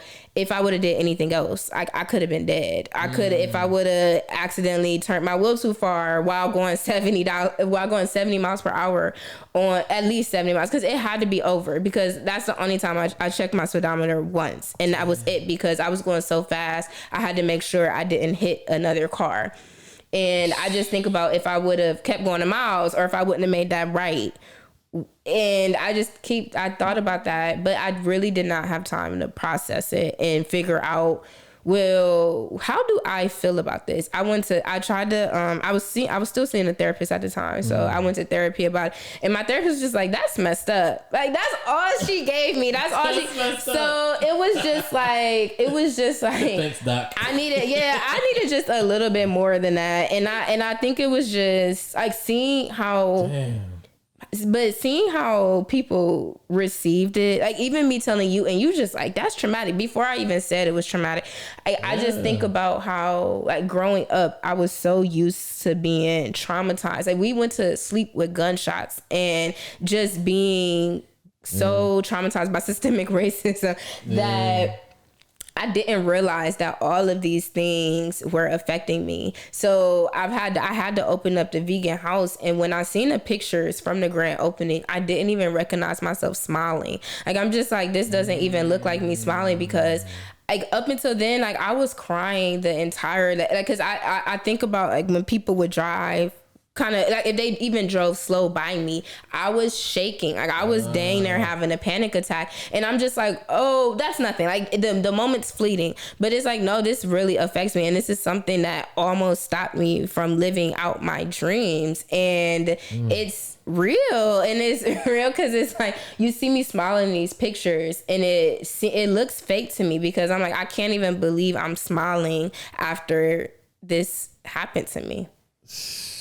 Man, thank God you're still here. Yes, thank God. Man, that's you know what's crazy about that is that you took that experience and like going through it, you use that to propel you to even go harder. Right. What you're doing, like, you know what? Because like you said, like you just in that moment you started like just praying and pleading to God, and out of nowhere they just gone, just turned. I mean, I only said it one time. I'm telling you, I said, God, I do not like this. You have to stop these bullets. And I didn't say it twice when they turned. When they turned. Yo, that is. It's like, what do you make of that? You know, it's just like. The fuck? I don't know, but it did show me. Crazy, man. And it's funny because, well, okay, it's not funny, but it's. I think about how much. Definitely not condoning gun violence. Because when you think about, definitely not condoning gun violence whatsoever. If you're listening, this is a no gun zone. Do not go out there and chase people in your cars and shoot at them. Please don't. Like, what is that? But. But I think about, like, I always was wondering, like, am I doing the right thing? Like, should I get a regular job? Should I just go get a regular job? I could be making so much money. I could be more secure. Is my target audience right? Like, should I just only try to serve white people? Like, I mean, I do have white clients and stuff like that, but I in my ideal world, I would be cooking just for black people, just making food for black people, because I think there's an importance of gatekeeping our food. I'm not trying to say white people shouldn't make fried chicken or anything like that, but the amount of money they get making food that black people created and made, and the amount of funding they get and the amount of money they get to do that, when our restaurants aren't being highlighted on the different Cleveland Best Awards and stuff like that. I think about, no, we should be gatekeeping our recipes. There shouldn't be white people making jerk seasoning. Like, come on. Like, it shouldn't be the first recipe. When you look up how to make jerk seasoning, the first recipe should not be a white person making jerk seasoning. It really shouldn't be. With they're adding cayenne when usual jerk seasoning is made with Scotch bonnets. Like, come on, stop. Like, what? So that's what I think about. So I do think, so in my ideal world, I would only be cooking for black people. So I think about that. But so when I thought about whether or not this was what I was supposed to do, that what happened to me really showed me how much God has his hand on my life, because when I made the right onto Lee, that is such a busy street. Lee is busy. So the fact that I can just make a right without having to stop at the stop sign, I didn't stop at the stop sign. I didn't even look. And the fact that I was able to make a U-turn in the middle of Lee when, because the way they stopped, they didn't stop at a red light. They stopped in front of me so that I could feel weird and not try to turn. So the fact that I made a U-turn, no cars were coming, nobody had to stop, and I was going 70 plus down Harvard, a street that's also very busy, and to be chased that much with gunshots, and none of the gunshots came through my window, none of that, and none of it hit my car. Like, I didn't have to get it repaired afterwards or anything. They could have popped the tire and I could have skid out of control. But the fact that I think, and I honestly think about, I wonder, and I still wonder about it, because even though I haven't had time to process it. December I've just really feel this like forced rest for me coming in December, where I feel like I'm going to be able to sit and actually deal with what happened to me, because while I kept telling myself I don't have time to deal with this, I don't have time to process this, I don't have time, I feel like December is going to be the time where I have to sit and really, like, because I remember when I realized, because I remember thinking like, God, why would you let that happen to me? Like, I love you and this is what you do to me and stuff like that. And I remember breaking down and being like, God, you really had your hand over my life, because that could have went so much differently. And while I am salty that I'm like traumatized and that whenever a car comes beside me, I get a little shaky, the fact that I'm still alive and the fact that I'm still able to tell the story and still cook with the same veracity that I've been having, I don't know, like I feel inhuman, like I feel like I'm a superhero, I feel like I'm bulletproof, like there's nothing you can do to me. So yeah, I'll take your no's, give me however many no's you have, come on, line them up and keep telling me no, because I'm bulletproof. So there's nothing you can do to me. Like, if I don't have a restaurant today, I'll have one tomorrow. It's gonna happen for me, no matter who tries to come and stop me, no matter how many no's. This is written. This is gonna happen. Let's go. Let's fucking go. It's like a motivational speech right there. Maybe that's what that message was. It's like, I'm fucking bulletproof, yo. Yeah, I'm a superhero. I always be like I'm a superhero, but that really showed me. I'm bulletproof. Try. What you got? Yeah, like that's the best you got? Yeah, right. We out here. Wow, man. That is... Woo. Yeah. Man, did you ever think, like, as a young girl, did you ever like envision that you would be at where you're at today? Ooh, no. It's funny because you see those memes and those TikToks where it's like it's the girl. It's like the younger version of yourself. It's your younger version of yourself saying like, I can't believe we have a makeup business. Like, I be thinking like, I feel like my younger self would be like, okay, well, all you know now, why didn't you just like sit and become a CEO or something? Like, why did you have to do something where you're constantly on your feet and putting yourself so much into your food? Like, because I really think about that a lot, because I didn't think I would even be, honestly, I didn't really think I would be alive at this age. Like, I just thought that, not that I would just be murdered or anything like that, but I just never saw myself being this age, because I thought that the conditions that I lived in would honestly take me out of here. Like, so when even going to college, like, I mean, I thought, so when I started to go to college, like, I was like, okay, there is a world that exists outside of this, but I never would have thought that I would have been able to, that I would have even been calling myself a chef, that I would have actually, that I would have a chef coat, that I would have been doing these things, cooking for people, cooking for large businesses and large events and galas. I would have never thought I would have been doing this ever. Man, it's funny how life works out sometimes, man. It's like, because I remember like thinking like when I was younger, like I think we have like these ideas of like how we want our life to go, or things we see ourselves doing, and then you get a certain age and you look back like, damn, where my life at right now? I would not expect me to be right here. Right. Like, I had a whole different, I don't know what I thought I'll be doing, but I guess I'm here now. It's fascinating. Chaundrea, you have been so great with your time. Thank you. You gave us more time. Thank you for inviting me into your lovely space here. Thank you. It smells like food. It's making me hungry. I'll have to next time you're having an event or something, I'll have to drive down from Columbus. Please, it's worth it. And people have hired me from Columbus too, so I can book you. Yeah, really? I've driven from Cleveland to Columbus. Quite some times. Yes. You're like Columbus. Well, I'm starting to change a little bit, because people are the people. Some of the people that I've met in Columbus have been really, really gracious and just lovely. Nice. Well, you have a home here on Cloth Talk Podcast. Yes. We'll definitely have to get you back on here. Where can people find you? Where can people, if they want to get you if they can book you as a private chef and all that stuff, all the services that you offer, and of course, where people can go to the website and all that good stuff. So the website is the easiest way to book me because it has my phone number, my email, and my offerings. So that is www.eatshay.com, EATSHEA.com, and then my Instagram is Vegan House Rules. So you can follow me there. My personal page is also on there, so just hit me up. There you go. She don't bite. I really don't. This is a final question, I promise. I know I said that 2 times, but 3 times already.